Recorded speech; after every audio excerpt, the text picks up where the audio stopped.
అలాంటిది ఈరోజు government medical కాలేజీలు వచ్చి నేను అతను మా ఇద్దరం కూడా జిల్లా పరిషత్ హై స్కూల్ చెప్తున్నానంటే నా రూమ్మేట్ కదా మెడికల్ కాలేజీ మెడికల్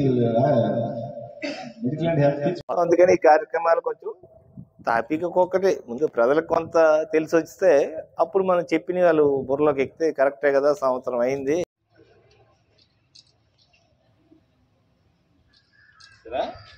మొత్తం అన్ని గ్రామాల నుంచి రమ్మని చెప్పారు. అదే విషయం ఇందాక మంత్రి గారు కూడా చెప్పారు. ఏంటంటే ఇంకా మైక్ ఎక్కర్లేదు కదా, ఎందుకు తక్కువ మంది ఉన్నారు. అందరికీ నమస్కారం. ఈరోజు మన శృంగవరపుకోట నియోజకవర్గంలో మన పార్టీ నాయకులకి శ్రేణులు అందరికీ కూడా రేపు 13వ తారీఖున జరగబోయే కార్యక్రమం మన గౌరవ అధ్యక్షులు శ్రీ జగన్మోహన్ రెడ్డి గారి ఆదేశాల మేరకు అన్ని జిల్లాల కలెక్టర్లు కార్యాలయంలో ఏదైతే ఎన్నికల టైంలో కూటమి ఇచ్చిన హామీలు, ఆ హామీల్లో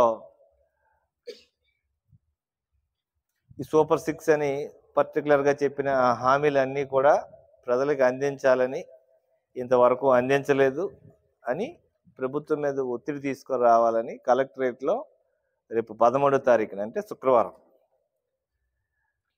రైతుల తరపున ప్రతిపక్షంగా మనం పోరాటం చేయాలనే ఆలోచనతో ప్రతి గ్రామం నుంచి కూడా ఒక 5 నుంచి 10 మంది దాకా వచ్చి అక్కడ మనం విజ్ఞాపన పత్రం ఇస్తాము, రిప్రజెంటేషన్ ఇస్తూ దాంతోపాటు ఒక ర్యాలీగా చేయాలని ఈరోజు ఒక జస్ట్ గంట క్రితం మన జిల్లా పార్టీ అధ్యక్షులు మధ్య శ్రీనివాసరావు గారు కాల్ చేసి నాకు ఫోన్ చేసి ప్రత్యేకంగా చెప్పారు. ఎందుకంటే మొన్న మీటింగ్ పెట్టారు.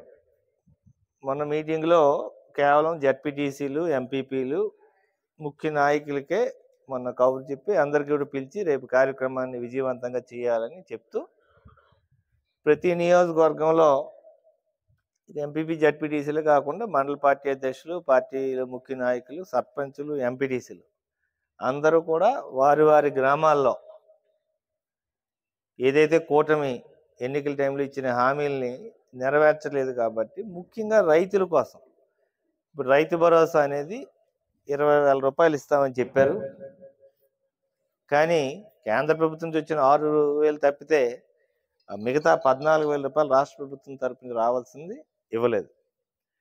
ఏదైతే రైతులకు ఆశ పెట్టి ఈరోజు మన ఓట్లు వేయించుకున్నారో అవన్నీ కూడా ఈరోజు ప్రజలకు అందజేయాలని మరొకసారి అందరికీ కూడా అవగాహన రావాలి. ఆ ఒత్తిడి చేస్తే ప్రజలకు మంచి జరుగుతున్న ఆలోచనతోనే ఈ కార్యక్రమం రేపు 13వ తారీఖున చేస్తూ ఉన్నారు. కాబట్టి అందరూ ఇక్కడ ఉన్న మండల పార్టీ అధ్యక్షులు, ఎంపీపీలు, జడ్పీటీసీలు మీరు అందరూ కూడా మీ మండలాల్లో ప్రతి ఒక్క గ్రామంలో సర్పంచ్కి, ఎంపీటీసీకి ఫోన్ చేయటమే కాకుండా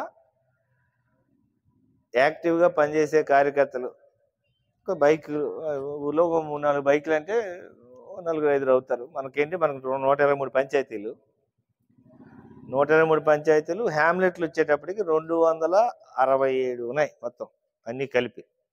ప్రతి ఊరు నుంచి 2-3 బైకులు ఉంటే సుమారుగా మనం ఆ టార్గెట్ అయితే రీచ్ అయిపోతాం. 300 ఇంటూ ఒక 6